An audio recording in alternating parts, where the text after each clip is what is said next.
Hi everybody, welcome back to Lair Academy. It's Mickey again, and in the previous lessons, we set up our email controller to take our user input and showed a successful message when doing so. We also showed any error messages during validation. Now it's time to work on an administration part of this project that will allow the owner of the site to download a CSV file of our registered users. If we switch on over to Sublime Text, in the previous lesson underneath HTTP and controllers, we set up the admin controller. In here, we're going to create two methods. We'll say getCount, and the second method will be download. We'll start off with getCount. I think this will be an easy way just to see how many users have signed up. So let's just return a string, and we can say there are, and let's refer to our model email and grab the count.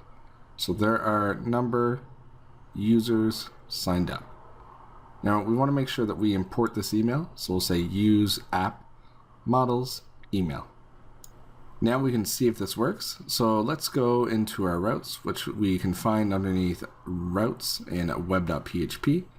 And right below here, let's create a new route, and it's going to be a get request.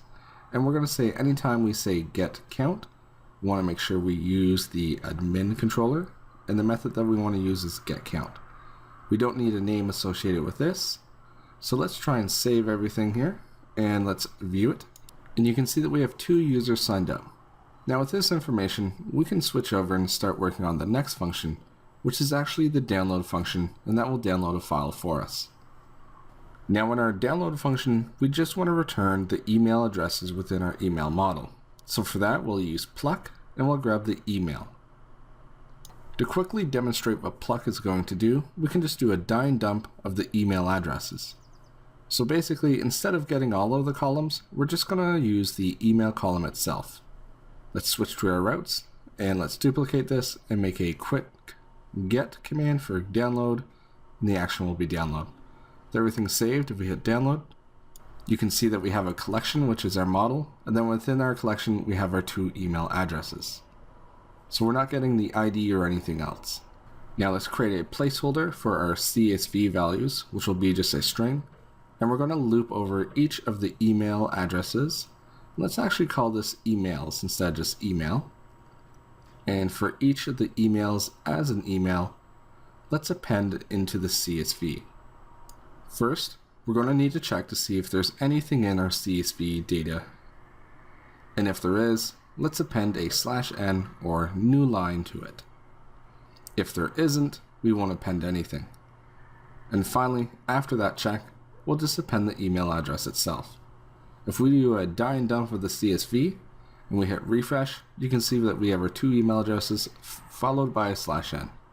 Next, we have to return a response. As Laravel functions expect a response, we're going to make one, and the data that we want to send to the screen is our CSV, and we will give it a 200 response. And now we're going to have to send in some headers. The first header that we want to send in is the content disposition. The content disposition is going to tell the browser that we're going to be sending an attachment, and the attachment file name, in our case, we'll just use export.csv. The next header we want to send is cache control. We don't want our browser to cache this file in case it changes, so let's just set it to private, meaning that the file is not going to be cached on any public settings. The final header that we want to send is going to be the content type.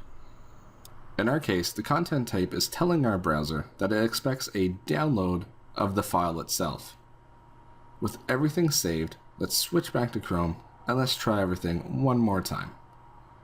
Now it looks like we have our first error here, and I just can't spell the word response. So we'll put that in, save it, and let's try one more time here. We'll go to our main page, and now let's go download, and you can see we have a file. Let's open it. With our CSV file open in Excel, you can see that we have our 2 records, each on individual rows, so everything's working properly. The final thing before we end this lesson is I want to switch back to the code and just do a little bit of cleanup. You can see we're using some pretty old ways of getting the emails here and looping through the CSV. What we can do, because we're using collections, is we can use a few of the functions, such as implode, and we can implode each of these with a new line. So what this is doing is it's basically doing our for each automatically for us. If we do a dying dump of the email addresses and switch back to Chrome and try and hit that route, you can see that once again we're getting both of our records on a new line. We can also chain these events together so we have a single line for all of this information here, so we no longer need any of this. Instead of returning the CSV, we'll just return emails. And just like before, our email addresses are separated by a new line character. So if we try this out in Chrome, we should see the exact same thing as we had before. So let's do the download one more time from the home page. You can see that we've downloaded the file. And once again, each of our records are separated by a new line. And that brings this series to an end. I'd like to say if you're going to actually be doing something like this in the administration controller, I highly suggest or recommend that you block it with some sort of key or string that needs to be inputted into the URL. At this point, I'd like to thank you for watching, and I hope to see you in the next series.